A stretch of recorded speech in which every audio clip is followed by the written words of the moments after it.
नमस्कार दोस्तों। आइए सुनते हैं मुंशी प्रेमचंद द्वारा लिखी कहानी बूढ़ी काकी। दोस्तों, अगर आपको मेरे द्वारा सुनाए गए कंटेंट पसंद आते हैं तो मेरा आपसे विनम्र अनुरोध है कि मेरे चैनल को सब्सक्राइब, लाइक और शेयर कीजिए। आइए सुनते हैं बूढ़ी काकी। बुढ़ापा बहुधा बचपन का पुनरागमन हुआ करता है। बूढ़ी काकी में जिह्वा स्वाद के सिवा और कोई चेष्टा शेष न थी और न अपने कष्टों की ओर आकर्षित करने का रोने के अतिरिक्त दूसरा कोई सहारा है। समस्त इंद्रियां, नेत्र, हाथ और पैर जवाब दे चुके थे।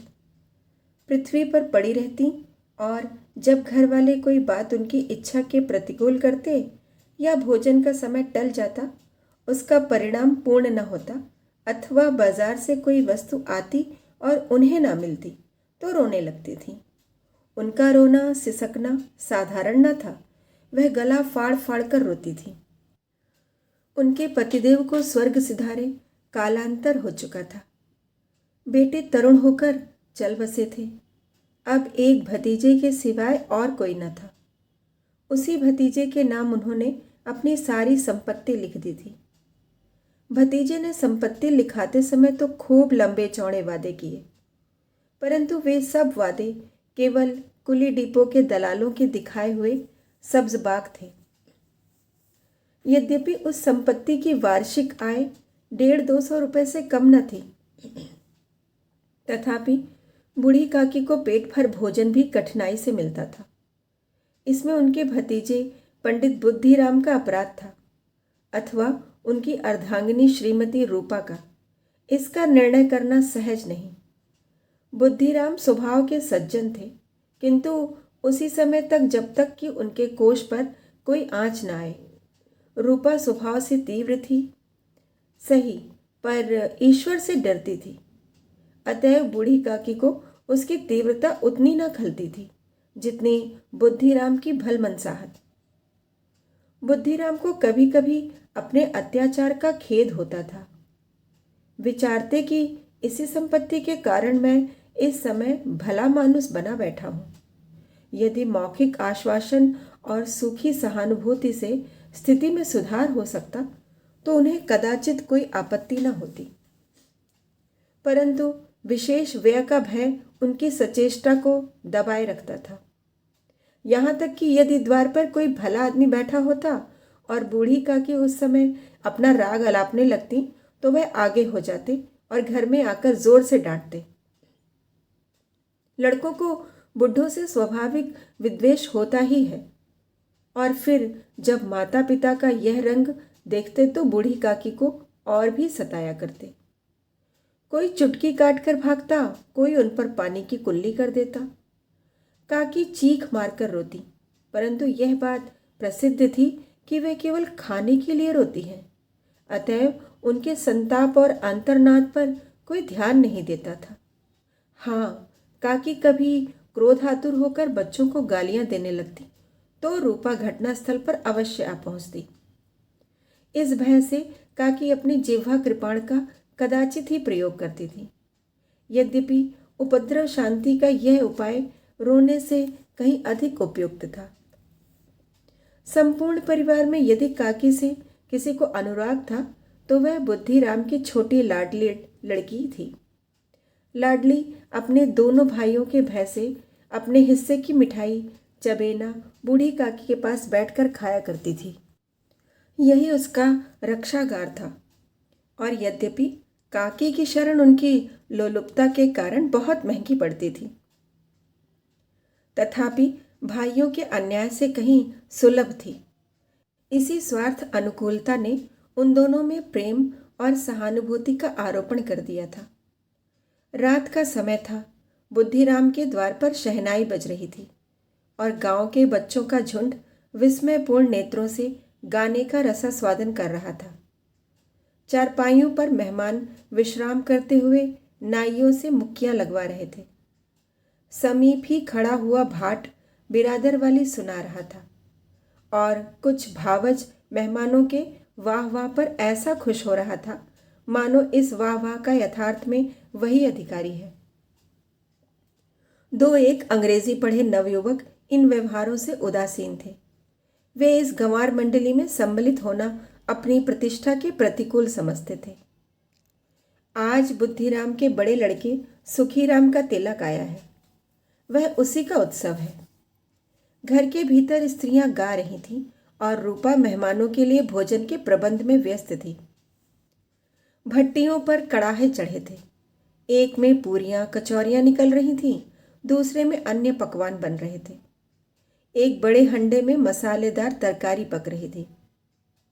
घी और मसाले की क्षुधावर्धक सुगंधी चारों ओर फैली हुई थी।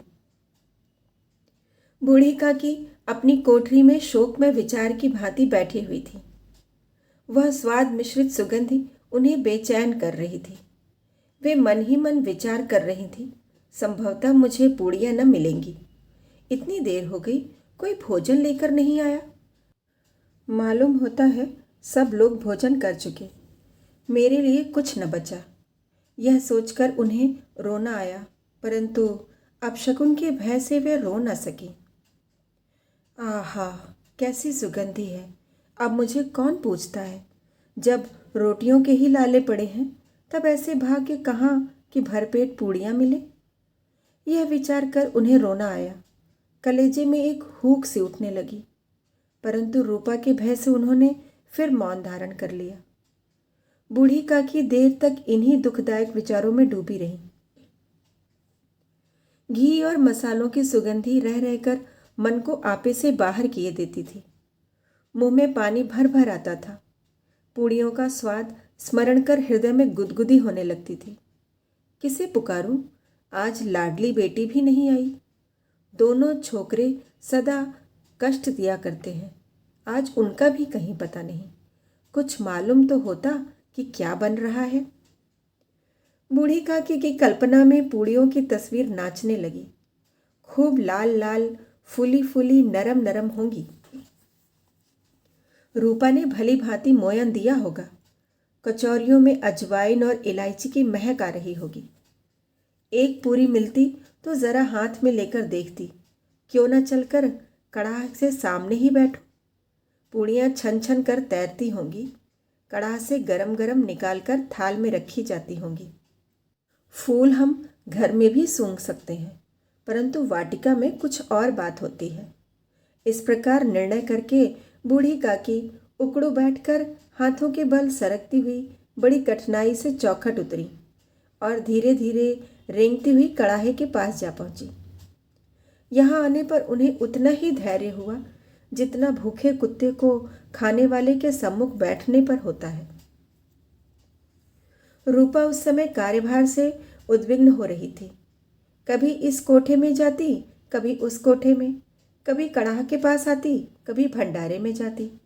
किसी ने बाहर से आकर कहा, महाराज ठंडई मांग रहे हैं।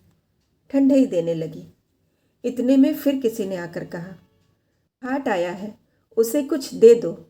भाट के लिए सीधा निकाल रही थी कि एक तीसरे आदमी ने आकर पूछा, अभी भोजन तैयार होने में कितना विलंब है? जरा ढोल मजीरा उतार दो।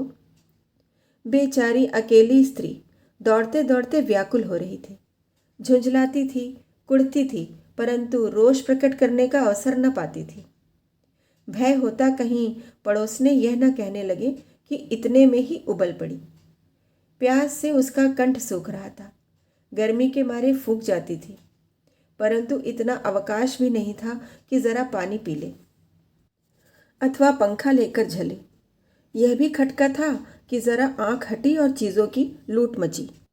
इस अवस्था में बूढ़ी काकी को कड़ाह के पास बैठा देखा तो जल गई। क्रोध न रुक सका। इसका भी ध्यान न रहा कि पड़ोसने बैठी हुई हैं, मन में क्या कहेंगी। पुरुषों में लोग सुनेंगे तो क्या कहेंगे। जिस प्रकार मेंढक केचुए पर झपटता है, उसी प्रकार वह बूढ़ी काकी पर झपटी और उन्हें दोनों हाथों से झिझोड़ कर बोली,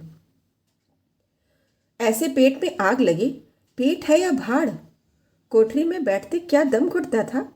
अभी मेहमानों ने नहीं खाया, भगवान को भोग नहीं लगा, तब तक धैर्य न हो सका, आकर छाती पर सवार हो गई। जल जाए ऐसी जीभ।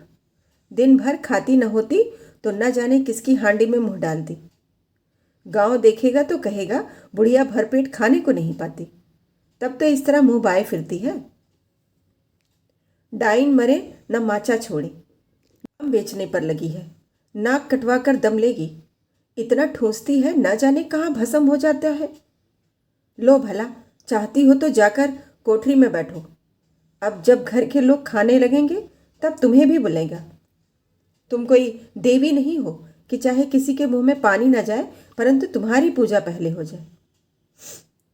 बूढ़ी काकी ने सिर न उठाया, न रोई न बोली, चुपचाप रेंगती हुई अपनी कोठरी में चली गई।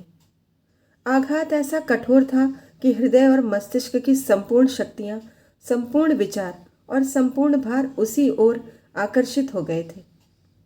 नदी में जब कगार का कोई वृहद खंड कटकर गिरता है तो आसपास का जल समूह चारों ओर से उसी स्थान को पूरा करने के लिए दौड़ता है। भोजन तैयार हो गया।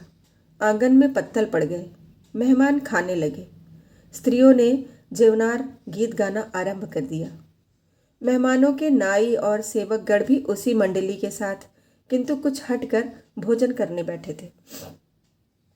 परंतु सभ्यता अनुसार जब तक सबके सब खा न चुके कोई उठ नहीं सकता था। दो एक मेहमान जो कुछ पढ़े लिखे थे सेवकों के दीर्घ आहार पर झुंझला रहे थे। वे इस बंधन को व्यर्थ और बेसिर पैर की बात समझते थे।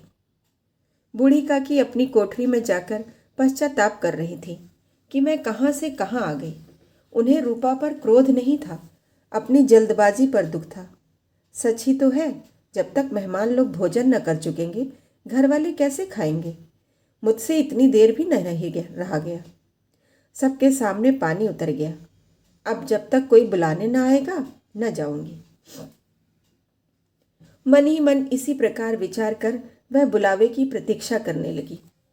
परंतु घी का रुचिकर सुवास बड़ा ही धैर्य परीक्षक प्रतीत हो रहा था। उन्हें एक एक पल एक एक युग के समान मालूम होता था। अब पत्तल बिछ गए होंगे, अब मेहमान आ गए होंगे, लोग हाथ पैर धो रहे हैं, नाई पानी दे रहा है। मालूम होता है लोग खाने बैठ गए। जीवनार गाया जा रहा है। यह विचार कर वह मन को बहलाने के लिए लेट गई और धीरे धीरे एक गीत गुनगुनाने लगी। उन्हें लगा मुझे गाते देर हो गई, क्या इतनी देर तक लोग भोजन ही कर रहे होंगे। किसी की आवाज़ सुनाई नहीं देती। अवश्य ही लोग खा पीकर चले गए। मुझे कोई बुलाने नहीं आया। रूपा चिढ़ गई है, क्या जाने न बुलाए। सोचती हो कि अपने आप ही आवेंगी। वह कोई मेहमान तो है नहीं जो उन्हें बुलाकर लाया जाए। बूढ़ी काकी चलने को तैयार हुई। यह विश्वास कि एक मिनट में पूड़ियाँ और मसालेदार तरकारियाँ सामने आएंगी उनकी स्व इंद्रियों को गुदगुदाने लगा। उन्होंने मन में तरह तरह के मंसूबे बांधे।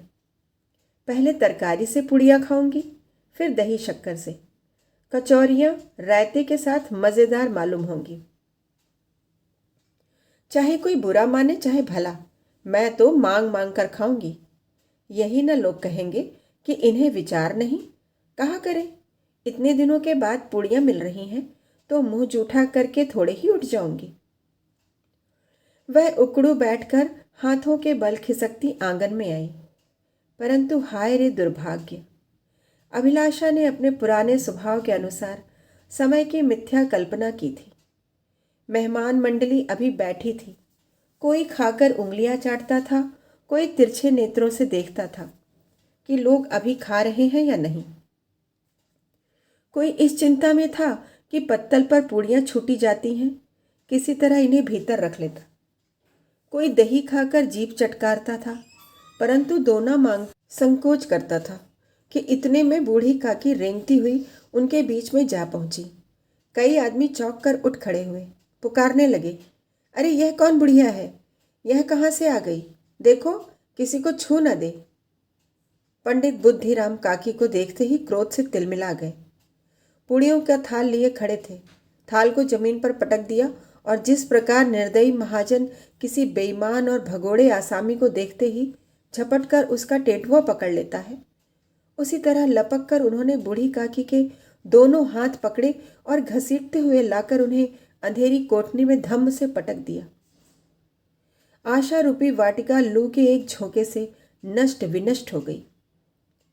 मेहमानों ने भोजन किया, घर वालों ने भोजन किया, बाजे वाले, धोबी, चमार भी भोजन कर चुके, परंतु बूढ़ी काकी को किसी ने न पूछा।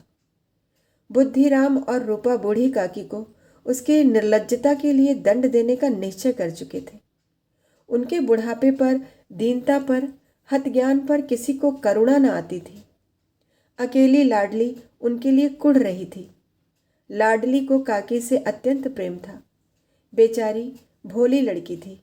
बाल विनोद और चंचलता की उसमें गंध तक न थी। दोनों बार जब उसके माता पिता ने काकी को निर्दयता से घसीटा तो लाडली का हृदय ऐंठ कर रह गया। वह झुंझला रही थी कि यह लोग काकी को क्यों बहुत सी पूड़ियाँ नहीं दे देते।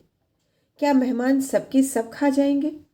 और यदि काकी ने मेहमानों से पहले खा लिया तो क्या बिगड़ जाएगा? वह काकी के पास जाकर उन्हें धैर्य देना चाहती थी, परंतु माता के भय से न जाती थी। उसने अपने हिस्से की पूड़ियाँ बिल्कुल न खाई थीं। अपनी गुड़ियों की पिटारी में बंद कर रखी थी। वह उन पूड़ियों को काकी के पास ले जाना चाहती थी। उसका हृदय अधीर हो रहा था। बूढ़ी काकी मेरी बात सुनते ही उठ बैठेंगी, पूड़ियाँ देखकर कैसी प्रसन्न होंगी, मुझे खूब प्यार करेंगी।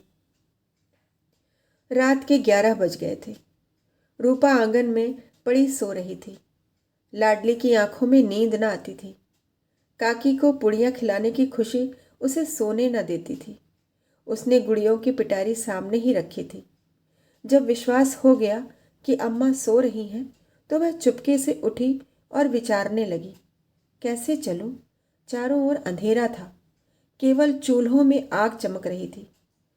चूल्हों के पास एक कुत्ता लेटा हुआ था। लाडली की दृष्टि द्वार के सामने वाले नीम की ओर गई। उसे मालूम हुआ कि उस पर हनुमान जी बैठे हुए हैं। उनकी पूंछ, उनकी गदा सब स्पष्ट दिखलाई दे रही थी। मारे भय के उसने आंखें बंद कर ली। इतने में कुत्ता उठ बैठा। लाडली को ढाढ़स हुआ। कई सोए हुए मनुष्यों के बदले एक जागता हुआ कुत्ता उसके लिए अधिकतर धैर्य का कारण हुआ। उसने पिटारी उठाई और बूढ़ी काकी की कोठरी की ओर चली। बूढ़ी काकी को केवल इतना स्मरण था कि किसी ने मेरे हाथ पकड़कर घसीटे। फिर ऐसा मालूम हुआ जैसे कोई पहाड़ पर उड़ाए लिए जाता है। उनके पैर बार बार पत्थरों से टकराए। तब किसी ने उन्हें पहाड़ पर पटका। वे मूर्छित हो गईं। जब वे सचेत हुईं तो किसी का जरा भी आहट न मिलती थी। समझा कि सब लोग खा पीकर सो गए और उनके साथ मेरी तकदीर भी सो गई। रात कैसे कटेगी? राम, क्या खाऊं? पेट में अग्नि धधक रही है। हाँ, किसी ने मेरी सुध न ली। क्या मेरा ही पेट काटने से धन जुट जाएगा? इन लोगों को इतनी भी दया नहीं आती कि ना जाने बुढ़िया कब मर जाए, उसका क्यों जी दुखाए। मैं पेट की रोटियां ही खाती हूँ कि और कुछ। इस पर यह हाल, मैं अंधी अपाहिज ठहरी, न कुछ सुनूं न बूझूं। यदि आंगन में चली गई तो बुद्धिराम से इतना कहते न बनता था कि काकी अभी लोग खा रहे हैं, फिर आना। मुझे घसीटा, पटका। उन्हीं पूड़ियों के लिए रूपा ने सबके सामने गालियां दी। उन्हीं पूड़ियों के लिए इतनी दुर्गति करने पर भी उनका पत्थर का कलेजा न पसीजा। सबको खिलाया, मेरी बात तक न पूछी। जब तभी न दी तो अब क्या देंगी? यह विचार कर काकी निराशमय संतोष के साथ लेट गई। ग्लानि से गला भर भर आता था, परंतु मेहमानों के भय से रोती न थी। सहसा उनके कानों में आवाज आई, काकी उठो, मैं पुड़िया लाई हूँ। काकी ने लाडली की बोली पहचानी। चटपट उठ बैठी। दोनों हाथों से लाडली को टटोला और उसे गोद में बिठा लिया। लाडली ने पूड़ियाँ निकाल कर दी। काकी ने पूछा, क्या तुम्हारी अम्मा ने दी हैं? लाडली ने कहा, नहीं, ये मेरे हिस्से की हैं।